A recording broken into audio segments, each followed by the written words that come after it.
আগে যেতে হতো সোনারপুরে বিএলআর অফিস, সেটা তুলে এনে করেছেন এই নরেন্দ্রপুরে মহামায়াতলায়। কার জন্য? আপনার আমার স্বার্থের জন্য। বনহুগলিতে বঙ্গবাসী কলেজ সেকেন্ড ফেজ শুরু হতে চলেছে নির্বাচনের পরেই।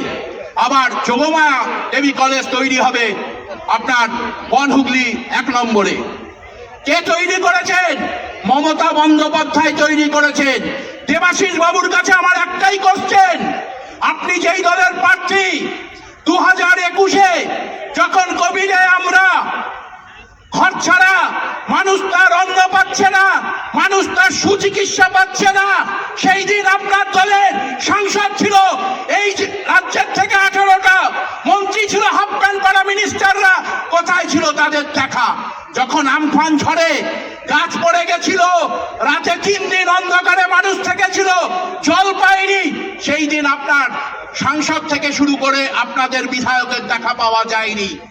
সেই দিন কিন্তু ফিরদৌসী বেগম আপনাদের পাশে ছিলেন, ছিলেন নজরুল দা, ছিলেন ছাত্র যুব জয় হিন্দ বাহিনী, মহিলা তৃণমূল কংগ্রেসের কর্মীরা। কিসের জন্য ছিল? আমরা মমতা বন্দ্যোপাধ্যায়ের সৈনিক, আমরা মমতা বন্দ্যোপাধ্যায়ের আদর্শ নিয়ে লড়াই করি। সেই লড়াইকে প্রতিষ্ঠিত করবার জন্যই মমতা বন্দ্যোপাধ্যায় ভারতের জাতীয় কংগ্রেস ছেড়ে 1998 সালে দল তৈরি করেছিলেন, যে দল নাম দিয়েছিলেন সর্বভারতীয় তৃণমূল কংগ্রেস। সেই দলকে তিনি প্রতিষ্ঠিত করে দীর্ঘ লড়াইয়ে ধীরে ধীরে পশ্চিমবাংলায় ক্ষমতায় এসেছিলেন 2011-তে।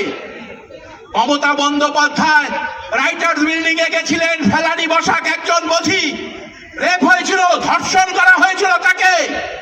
নদিয়াতে উজ্জ্বল দা ছিলেন তখন যুব কংগ্রেসের সভাপতি, মমতা বন্দ্যোপাধ্যায় তখন ভারতের জাতীয় কংগ্রেস যুব কংগ্রেসের সভানেত্রী ছিলেন।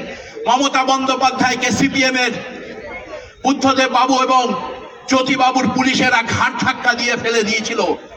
আর সেই দিন মমতা বন্দ্যোপাধ্যায় শপথ দিয়েছিল, যেদিন এদের এই হারমাত সরকারকে আমি সরাবো, সেই দিন আমি বাংলার এই রাইটার্স বিল্ডিং এ প্রবেশ করব।